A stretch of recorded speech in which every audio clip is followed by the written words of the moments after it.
আসসালামু আলাইকুম সুপ্রিয় দর্শক, সবাইকে অ্যাগ্রোটিপস ইউটিউব চ্যানেলের পক্ষ থেকে স্বাগতম। অনেকেই আমার কাছে জানতে চেয়েছেন যে ভাইয়া লাম্পি রোগের ঘরোয়া প্রাথমিক চিকিৎসাটা কি, সেই সম্পর্কে জানতে চেয়েছেন।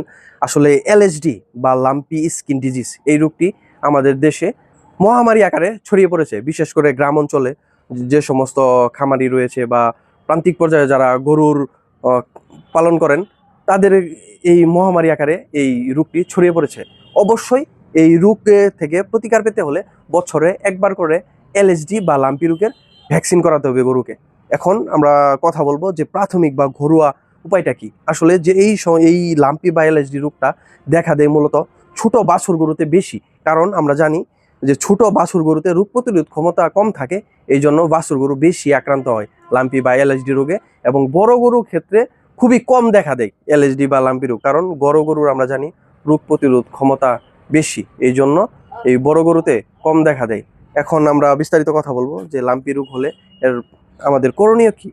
লাম্পি বা এলএসডি রোগে যখন আক্রান্ত হয় গরুর শরীরে পর্যাপ্ত তাপ বা জ্বর চলে আসে। আর এই জ্বর কন্ট্রোল করার জন্য আমাদের অবশ্যই গরুকে দিনে 1 থেকে 2 বার গোসল করাতে হবে। নিম পাতার পানি দিয়ে গোসল করাতে হবে। আমরা আমাদের শরীরে যখন জ্বর আসে তখন আমরা দেখি যে মাথায় একটু পানি দিলে বা শরীরটা মোছালে বা একটু গোসল করলে জ্বরটা একটু কমে আসে। সেম গরুর ক্ষেত্রেও গরুকে যখন আপনি গোসল করাবেন তখন তার শরীরের তাপমাত্রাটা একটু কন্ট্রোল হবে। আমরা পাশাপাশি খাওয়াতে পারি প্যারাসিটামল ট্যাবলেট, যেমন ফার্স্ট বেড ট্যাবলেট। এই ট্যাবলেটটা আমরা খাওয়াবো দিনে 2 বার প্যারাসিটামল এবং 2 বার গোসল করাবো। এবং আমরা কি করব, গরুকে খাওয়াতে পারি খাবার গুড়, প্রতিদিন 50 থেকে 100 গ্রাম করে খাবার গুড় খাওয়াতে হবে।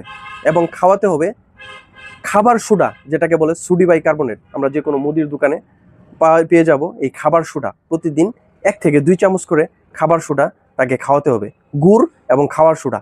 এবং আমরা খাওয়াবো নিম পাতা, প্রতিদিন 20 থেকে 25 গ্রাম করে, অথবা টিস্পুন দিয়ে 2 থেকে 3 টিস্পুন করে নিম পাতা এটা বেটে ব্লেন্ড করে এই নিম পাতাটা দিনে 2 বেলা খাওয়াবো।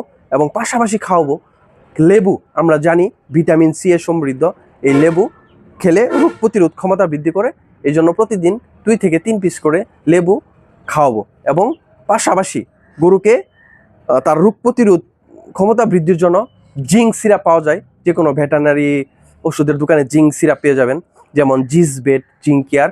এগুলা 50 থেকে 100 মিলিগ্রাম করে এক নাগারে 10 থেকে 15 দিন খাওয়াবো। এবং গরুকে আমি মনে করি অ্যান্টিবায়োটিক না দেওয়াই উচিত। এই সময় গরুকে অ্যান্টিবায়োটিক দিলে গরু আরও দুর্বল হয়ে পড়ে এবং গরুর পায়ের যে খুরাগুলা ফুলে যায় এবং কিডনিতে এফেক্ট পড়ে, কিডনিকে মারাত্মকভাবে ক্ষতিগ্রস্ত করে। এই জন্য আমরা চেষ্টা করব ভালো মানের একটা কিডনি টনিক খাওয়ানোর জন্য, যেমন এসকেপ ফার্মাসিউটিক্যালের লুমিক্স বেট। এই কিডনি টনিকটা আমরা খাওয়াতে পারি 100 কেজি দৈহিক ওজনের জন্য 20 মিলি করে প্রতিদিন এক নাগারে 7 থেকে 10 দিন কিডনি টনিকটা খাওয়াবো। ইনশাল্লাহ এই প্রাথমিক যে কথাগুলো বললাম এগুলা যদি আপনি ফলো করেন তাহলে ইনশাল্লাহ খুব দ্রুত গরুকে এই লাম্পি রোগ থেকে নিরাময় করা সম্ভব। সবাইকে ধন্যবাদ।